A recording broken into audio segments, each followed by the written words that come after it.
This is the only way, Elizabeth. It's not right. We can't just give it away. Je vous ai dit que je paierais. Alors baissez les yeux et écoutez. Elle ne baissa pas les yeux. La phrase claqua dans la pièce comme un ordre auquel personne n'avait jamais osé résister.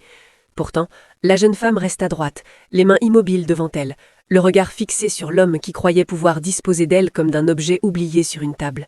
« Vous me demandez de mentir devant vos enfants, » dit-elle lentement, « et vous appelez cela une faveur. » Le comte de Valmont esquissa un sourire froid, celui d'un homme habitué à ce que l'on cède avant la fin de ses phrases. « Je vous offre une fortune pour un rôle. Une servante n'a pas le luxe de refuser. » Elle sentit la brûlure de l'humiliation, mais sa voix resta ferme. Une femme, même pauvre, conserve encore son âme. Son regard s'assombrit. Il s'approcha d'un pas, puis d'un autre, jusqu'à ce qu'elle sente son autorité peser sur elle comme une menace silencieuse. « Vous jouerez la mère de mes enfants. Vous sourirez. Vous vous tiendrez à mes côtés, et personne ne saura jamais que vous n'êtes rien. » Rien. Le mot la traversa comme une lame. Elle pensa aux nuits passées à survivre, aux noms qu'elle avait dû oublier, à la vérité qu'elle portait en elle comme un poison prêt à se répandre. Lentement, elle releva le menton. « Vous pouvez acheter des silences, » dit-elle, « pas un cœur. » Il la dévisagea, troublé malgré lui. Ce n'était pas de la peur qu'il voyait sur son visage, mais une dignité qu'il ne comprenait pas. « Vous acceptez ou vous quittez cette maison avant l'aube. » Elle inspira profondément, puis répondit sans trembler. « Alors je resterai, mais ne croyez jamais que je vous appartiens. » Un éclair passa dans ses yeux. Il ne sut dire si c'était de la colère ou quelque chose de bien plus dangereux. « Comment vous appelez-vous » demanda-t-il sèchement. Elle hésita une fraction de seconde. Une seule. Puis « Élise ». Le nom flotta entre eux, lourd de mensonges. Il l'observa comme s'il cherchait déjà à la posséder autrement que par l'or. « Très bien, Élise. À partir d'aujourd'hui, vous serez la mère de mes enfants. » Elle soutint son regard, consciente que chaque pas désormais serait un mensonge de plus, et que cet homme qui croyait l'avoir acheté venait sans le savoir de s'approcher d'un secret capable de le détruire. Et lorsqu'elle entendit derrière la porte une petite voix murmurer « Maman », son cœur se serra, car elle comprit que ce jeu allait coûter bien plus cher que prévu. « Maman ». Le mot tomba sans innocence, lourd d'une vérité qu'elle n'avait pas le droit de porter. Élise se figea. Le comte aussi. Aucun d'eux ne se retourna immédiatement, comme si ce simple geste risquait de rendre la scène irréversible. « Qui a appris à vous appeler ainsi » demanda-t-il, fendant, la voix basse, tendue. Elle sentit la brûlure monter à sa gorge. « Personne. Les enfants sentent ce qu'on ne leur explique pas. » Il se détourna brusquement, agacé par une réponse qui n'en était pas une. « N'oubliez pas votre place. Vous êtes ici pour jouer un rôle, pas pour vous y attacher. » Alors, elle se retourna vers les enfants. Le plus jeune la regardait avec une confiance désarmante, la petite main tendue vers elle comme une évidence. Élise hésita une seconde, puis s'agenouilla et posa doucement sa main sur la sienne. Un geste simple, trop simple, mais qui serra la poitrine du comte d'une manière qu'il n'aurait jamais avouée. Les jours suivants, la comédie s'installa. Devant les invités, Élise souriait avec retenue, parlait peu, mais se tenait toujours à la bonne distance. Trop digne pour une servante, trop effacée pour une comtesse. Les regards se posaient sur elle avec curiosité, parfois suspicion. Et lui, à chaque réception, sentait son contrôle lui échapper un peu plus. Il remarquait tout. Sa manière de se tenir droite sans jamais défier ouvertement, sa voix calme qui ne s'élevait jamais, mais ne suppliait pas non plus.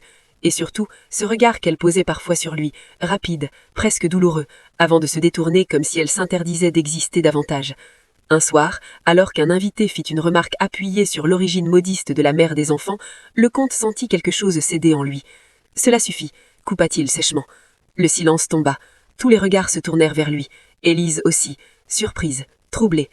La mère de mes enfants n'a pas à justifier son passé devant qui que ce soit. Il n'avait pas prévu de dire cela. Et elle le sut. Elle vit la tension dans sa mâchoire, la rigidité de son dos. Ce n'était pas de la tendresse, c'était autre chose, une défense instinctive, dangereuse. Plus tard, dans le couloir désert, elle osa enfin parler. « Vous n'étiez pas obligé ?» Il la regarda longtemps avant de répondre. « Je n'aime pas que l'on manque de respect à ce que j'appartiens. » La phrase la blessa plus qu'un cri. « Je ne vous appartiens pas ?»« Pas encore », répondit-il sans réfléchir. Ils restèrent face à face, trop proches, trop silencieux. Elle sentit son cœur battre trop vite. Lui sentit cette chose étrange, ce trouble qu'il refusait toujours de nommer, s'enraciner davantage. « Vous dépassez les limites », dit-elle d'une voix basse. « Ce sont vos regards qui les déplacent. » Elle recula d'un pas, comme frappée. « Vous confondez désir et domination. » Il se tut, parce qu'au fond, il craignait qu'elle ait raison. Cette nuit-là, Élise ne dormit pas. Les souvenirs revenaient, les noms, le sang, le titre qu'elle avait fui enterrer. Si la vérité venait à éclater, il ne la verrait plus jamais comme une servante, mais peut-être ne la verrait-il plus du tout.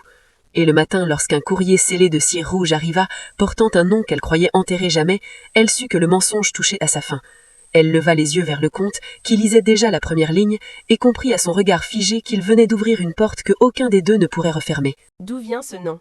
demanda-t-il, sans lever les yeux, la lettre encore ouverte entre ses doigts. Élise sentit ses jambes faiblir, mais elle demeura immobile. Mentir encore serait inutile. Dire la vérité serait une condamnation. Elle choisit le silence. Il releva enfin la tête, son regard n'avait plus rien de distant. Il était dur, presque inquiet. Ce nom n'est pas celui d'une servante. Beaucoup de noms ne disent plus rien à ceux qui les portent, répondit-elle avec lenteur. Il s'avança, posa la lettre sur la table avec un soin excessif. On me demande de confirmer l'identité d'une femme que l'on croyait disparue. Une femme liée à une succession ancienne. Et cette femme, il s'interrompit, la dévisagea comme s'il tentait de superposer deux visages. Cette femme vous ressemble trop pour que ce soit un hasard. Elle sentit le poids des années lui retomber sur les épaules. Les fuites, les silences, les nuits passées à se faire oublier. Vous n'avez pas à savoir. J'ai à savoir tout ce qui concerne ma maison, répliqua-t-il sèchement. Et vous y vivez, vous y élevez mes enfants. Ces mots la frappèrent de plein fouet. Vos enfants,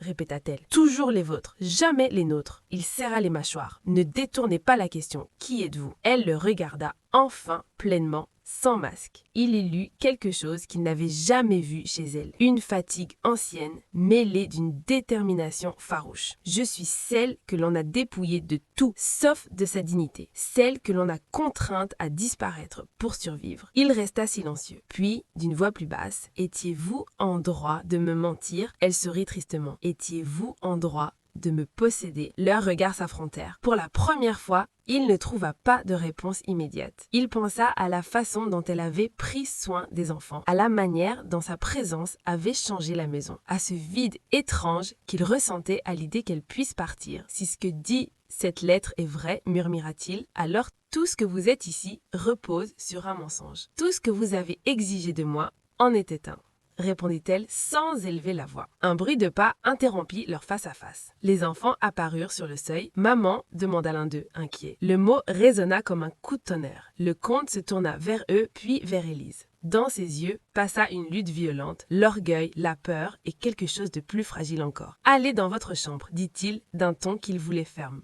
Ils obéirent, mais non sans jeter à Élise un regard implorant. Lorsqu'ils furent seuls de nouveau, il parla d'une voix brisée qu'il ne reconnut pas lui-même. « Si la vérité éclate, je ne pourrai pas vous protéger. » Elle soutint son regard, les larmes au bord des yeux, mais refusant de les laisser tomber. « Je ne vous ai jamais demandé de me protéger. Seulement de me voir. » Un silence épais s'abattit entre eux. Il comprit alors avec une clarté douloureuse qu'il ne s'agissait plus d'un rôle ni d'un marché. Ce qu'il risquait de perdre n'était pas une servante, ni même une mère de convenance. C'était la seule femme qui avait osé lui dire non et qu'il ne savait plus comment laisser partir. « Vous ne pouvez pas rester ici, » dit-il d'un ton qu'il voulait ferme, mais qui trahissait une hésitation nouvelle. « Si ce nom attire l'attention qu'il promet, toute ma maison sera exposée. Mes enfants avant tout. » Elle hocha lentement la tête, comme si elle avait attendu ces mots depuis le début. « Alors nous sommes d'accord sur une chose, monsieur le comte. Je partirai si ma présence les met en danger. » Cette facilité à consentir la frappait plus durement qu'un refus. « Vous parlez comme si cela ne vous coûtait rien. » Elle soutint son regard. « Ce qui m'a coûté le plus cher, je l'ai déjà perdu autrefois. » Elle s'interrompit,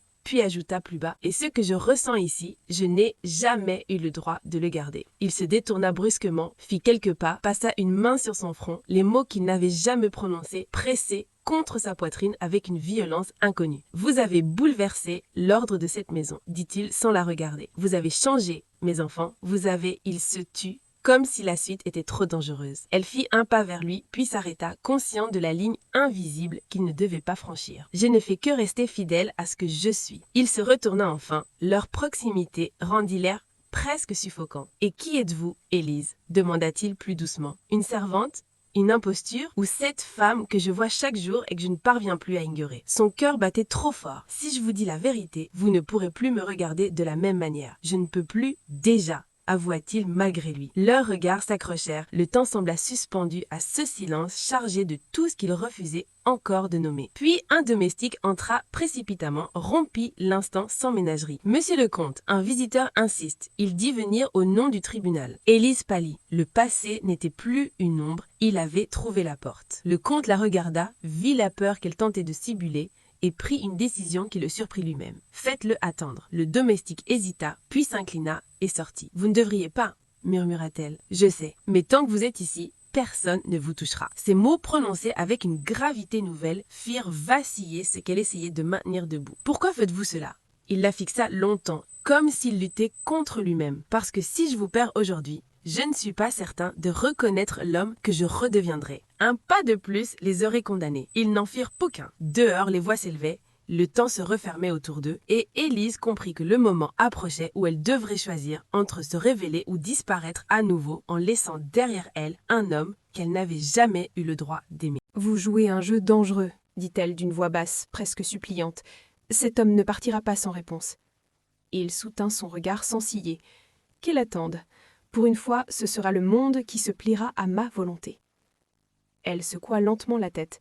« Vous croyez encore que tout se contrôle. » Puis, après une courte pause, elle ajouta avec une lucidité douloureuse « C'est ce qui vous perdra. » Il sentit la justesse de ces mots comme une entaille.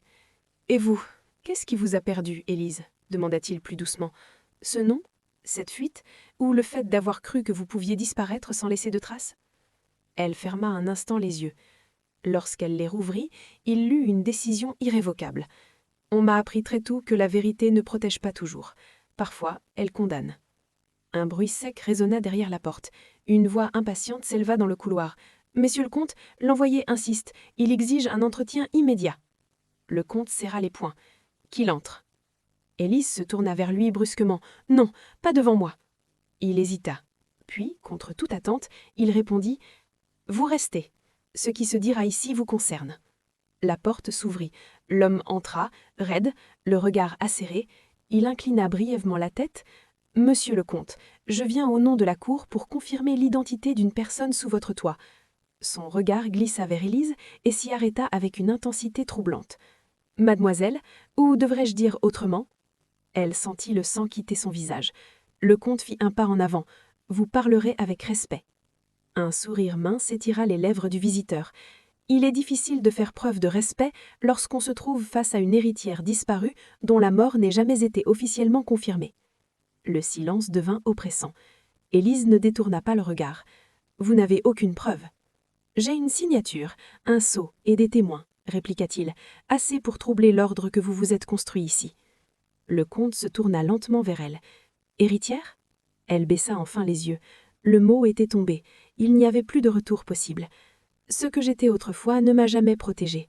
Cela ne fera pas exception aujourd'hui. » Il sentit quelque chose se fissurer en lui, une certitude ancienne qu'il n'avait jamais remise en question, celle de sa supériorité, de sa place immuable. « Tout ce temps, » murmura-t-il, « vous avez vécu ici comme une servante, alors que j'étais une menace, » acheva-t-elle calmement, « pour ceux qui voulaient ce qui m'appartenait. » L'homme de la cour reprit. « La question n'est plus de savoir qui elle est, mais si elle acceptera de reprendre la place qu'on lui réclame. » Le comte serra les mâchoires. « Et si elle refuse ?» Le visiteur haussa les épaules. « Le refus a un prix. » Élise releva la tête. « J'ai déjà payé ce prix. » Puis, se tournant vers le comte, elle ajouta dans un souffle « Et si je dois disparaître encore une fois, ce sera sans vous entraîner avec moi. » Leurs regards se croisèrent. Dans le sien, il lut une résolution douloureuse. Dans celui à elle, une peur qu'elle n'avait jamais osé lui montrer. Et il comprit alors que la décision qu'elle s'apprêtait à prendre allait soit la lever à jamais, soit détruire tout ce qu'il avait cru pouvoir contrôler. « Vous n'irez nulle part, » déclara-t-il d'une voix qui ne souffrait aucune réplique. L'envoyé de la cour esquissa un sourire prudent. « Monsieur le comte, permettez-moi de vous rappeler que... »« Je sais parfaitement ce que vous êtes venu faire, » l'interrompit-il, « et je sais aussi ce que vaut votre empressement. » Il désigna la lettre encore posée sur la table. « Nul ne prouve que cette femme soit celle que vous cherchez. » Élise sentit son souffle se couper. Il mentait pour elle, délibérément. L'homme fronça les sourcils. « Vous mettez en doute des documents scellés ? Je mets en doute vos intentions, » répliqua-t-il avec froideur. « Et tant que vous ne m'apporterez pas une preuve irréfutable, cette affaire ne franchira pas le seuil de ma maison. » Un silence lourd s'installa. L'envoyé observa Élise longuement, comme s'il cherchait à graver ses traits dans sa mémoire. « Très bien, mais sachez que la cour n'oublie jamais. » Il s'inclina brièvement et quitta la pièce sans un mot plus. La porte se referma, le bruit du verrou résonna comme un coup de tonnerre. Élise se tourna vers le comte, les yeux brillants. « Vous n'aviez pas le droit. » Il la regarda, le visage tendu par une émotion qu'il ne cherchait plus à dissimuler. « J'ai fait un choix. Un choix qui vous exposera, murmura-t-elle, et qui vous coûtera cher. Tout ce qui compte a toujours un prix, et je commence à comprendre ce que je suis prêt à payer. » Elle secoua la tête, bouleversée. « Vous ne savez pas ce que vous faites. Si mon identité est révélée, votre nom sera mêlé à un scandale que vous ne contrôlerez pas. » Il s'approcha, s'arrêta à une distance infime, assez proche pour qu'elle sente la chaleur de sa présence, mais sans la toucher. « Et si je vous disais que ce scandale m'importe moins que votre disparition ?» Son cœur se serra violemment. « Ne dites pas cela. »« Pourquoi ?» demanda-t-il de la voix basse. « Parce que ce serait vrai ?» Elle détourna le regard, incapable de soutenir plus longtemps cette proximité dangereuse. « Parce que je ne suis pas libre, et vous non plus. » Il sentit cette vérité s'imposer à lui avec une clarté cruelle. « Alors, que proposez-vous » Elle inspira profondément, comme si chaque mot devait être arraché à sa poitrine. « Laissez-moi partir, avant qu'il ne revienne. Laissez-moi disparaître comme je l'ai déjà fait.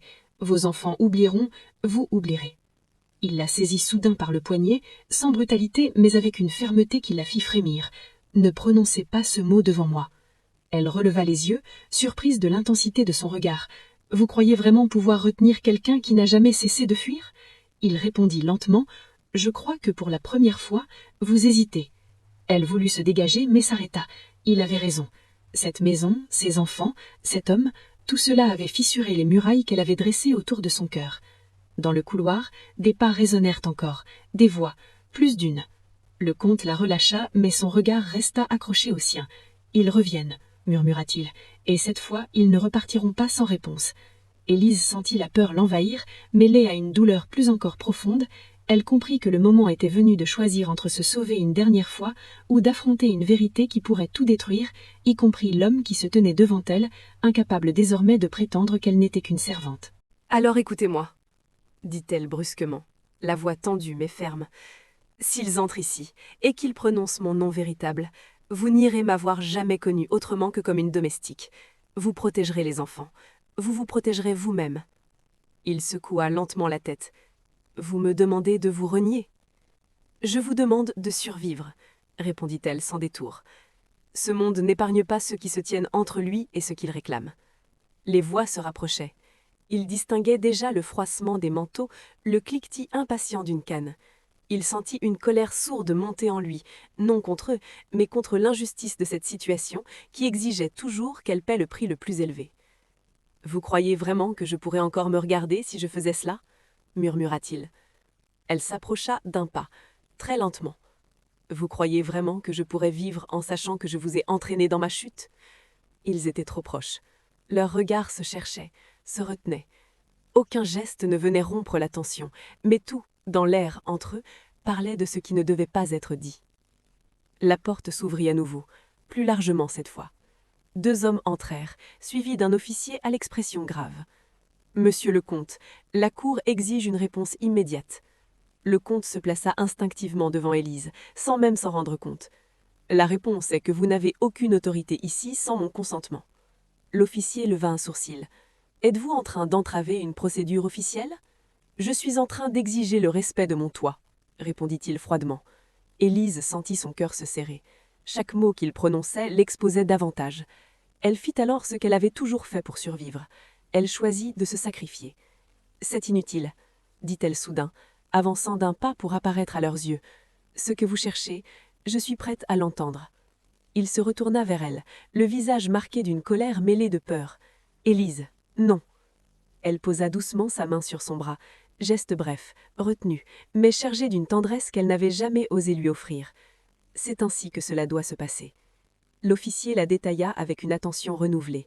« Alors vous admettez être celle que nous recherchions ?» Elle releva le menton. « J'admets seulement que je n'ai plus l'intention de fuir sans comprendre ce que l'on exige encore de moi. » Un murmure parcourut les hommes. Le comte sentit le sol se dérober sous ses certitudes.